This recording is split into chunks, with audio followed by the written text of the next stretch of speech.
We got BJ, longtime MSJ member, past president, a couple other positions at some point. He's going to go over some kind of just Jeep basics with us. We've got an LJ up in the air so you can kind of see all the inner working parts up on the lift. But mainly we're just going to talk about some basics just so you can kind of get to know your Jeep. And we're going to go over death wobble. That seems to be a very common subject. And I'm going to let BJ kind of take it away. So basically we have an LJ, like she said. This is a solid axle Jeep. Everything we talk about on this, for the most part, is going to transfer from LJ, TJ, JK, in a Cherokee. It's all this solid axle Jeep. It's all basically the same stuff. So to go over the components, we have your steering box up here. This was covered with a guard. Right here we have the pitman arm. The pitman arm connects to the drag link through this little joint. Drag link comes down here, connects to the outer C.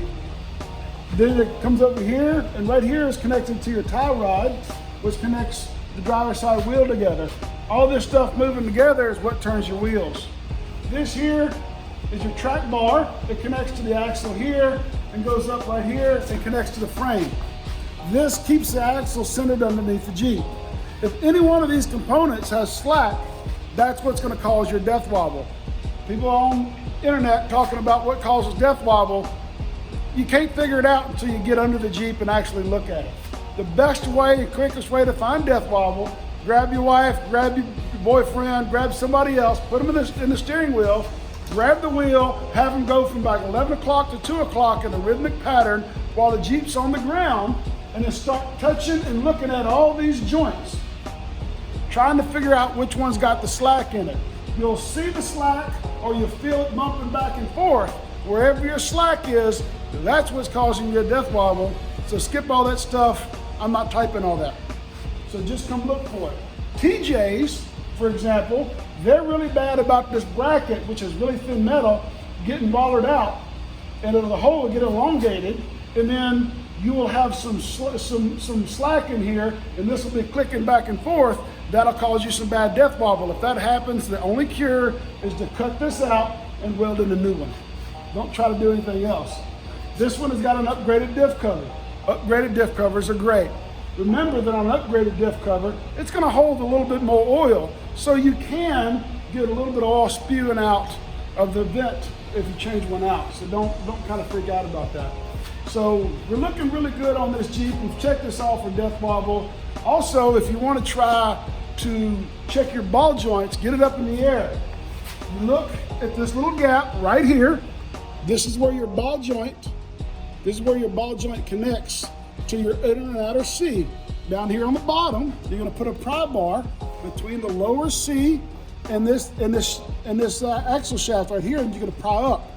And then you're going to look for slack. If you see this piece moving up and down, you see slack here, that means your ball joints are bad. It's time to get them swapped out.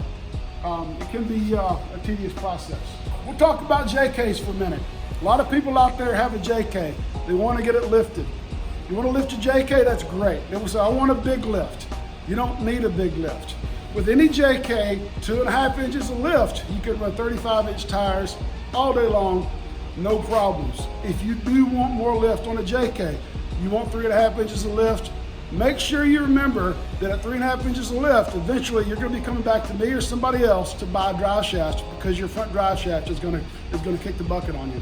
It happens with every JK with 3.5 inches of lift. Just accept it and know what's going to happen. That's just how it is. Also on a JK, you're not going to need long arm suspension kits because of the wheelbase. You can get by with just upgraded the strength arms, change your caster angles and thing on there. That does really great on JKs. Over here, if we come around, on this Jeep, this is where your control arms mounts to the frame.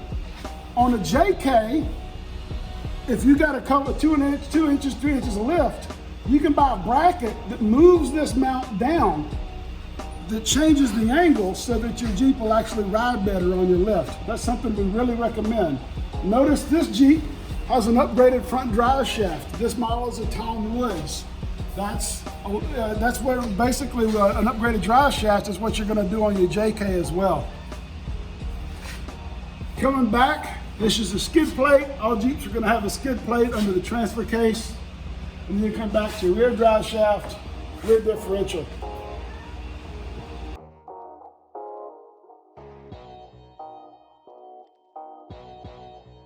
All right, so 4 high, 4 low. Most of the time, you're not going to need 4 high, honestly. If you're on the trails, you're on rocks, you're going slow, use the 4 low. The times when you're going to need 4 high, let's say it's snowing outside and you want to run around and make sure you just maintain traction. 4 high is great for that. Let's say the yard's a little wet and you don't want to mess up the yard, but you want to hook up to that trailer, put it in 4 high. If you're in the mud, let's say you're in the mud and you got a traction problem, but you don't need the power, you need the wheel spin because you got daily driver tires. Then you put it in 4 high, you're going to be able to get the extra tire spin to get that thing spinning to clean the tires out to help you out a little bit. So that's most of the time, if you're doing rocks and things, you're good. 4 low is where you want to be. 4 high is going to be not very often used, but it's needed. It can be handy. There you go. So let's say you got 4 high. Let's say you're at Hot Springs going over the rocks and you got it in 4 high. 2 things you're going to do. You're going to overheat your transmission, and you're gonna burn things up. You're not gonna do anything any good. If you got a Rubicon and you're in 4 high, you want to be able to use your lockers. And you're just gonna break things in 4 high. You're not using the torque. When you're going on trails where you want that power to crawl up, 4 low is gonna give you all the extra power you need. Let's say you're at the boat ramp and you're gonna launch a boat with your Jeep. 4 low is where you'd want to be because you'd be able to get the extra torque out of that thing and have the power to get your boat in and out of the water. That's a good example of 4 low.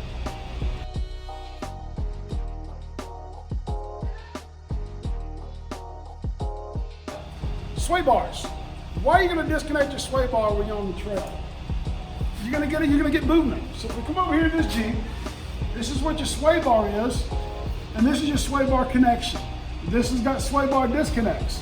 So what you would do is you would remove this clip, push this out, swing your sway bar up and hook it into this little pin here to keep your sway bar out of the way. What that's going to do, that's going to let your axle move more to give you more flexibility on the trails to where you can articulate and not lose traction as much.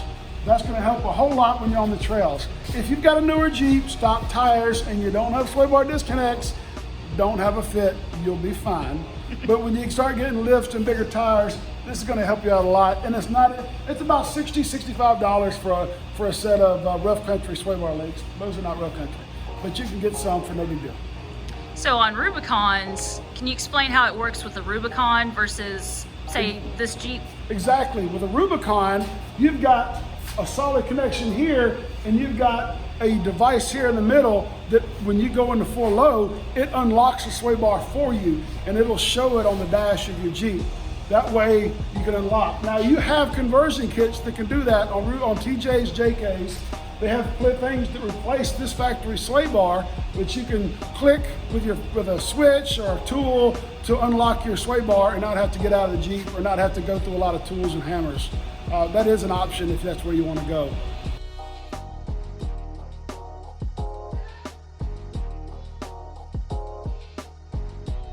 All right, radios.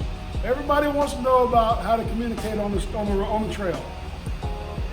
For the most part, you find very few CB radios on the trail anymore. You're going to find these little handheld ham radios we got here.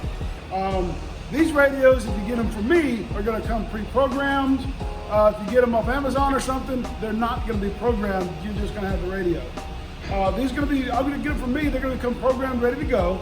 And these radios are going to be much, much better than a ham radio. Than a CB radio. They're going to be much more better quality and much more portable than a CB radio. These are going to be just better all around. The way they come programmed for me, you don't have to worry about a license. You're good to go. Don't sweat it. You're going to turn it on. It's going to have the name of a station. No numbers. You're just going to match the name to the name of somebody else on their radio, and you push the button and talk. Very, very simple. If you want to take a step up from the handheld radios, These are two of them. If you want to take the step up, here's another one. This is going to be one of the 8-watt radios. These are the older 4-watt radios, and then I also offer some 10-watt radios when I can get them in. But if you want to go step above those, if you look inside this Jeep has a 25-watt mounted unit. That's a 25-watt mounted unit, and it's set up. This is how you're going to talk with it.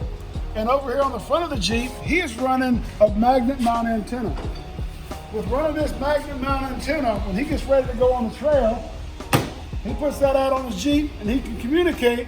He doesn't have to run wires and have something mounted on his Jeep all the time. He can just put it out.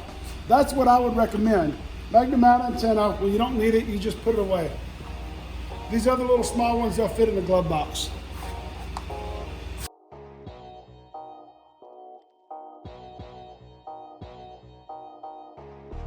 All right, so we're gonna talk about wheels and tires for just a minute. You gotta be careful when you're building these Jeeps. Everybody wants big tires. I got 37s, I got 38s, I've got 40s.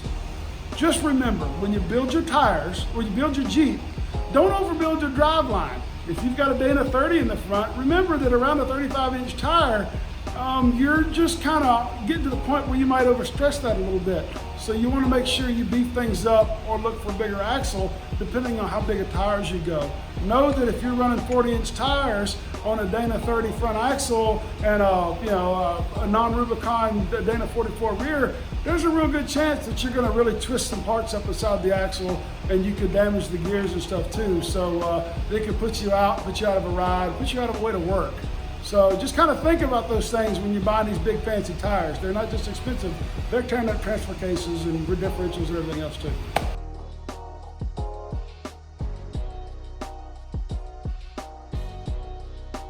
All right, so if you're in a JK and you're running 3.5 inches of lift or something like that, and you're running this factory drive shaft, this is why you're gonna wind up replacing it.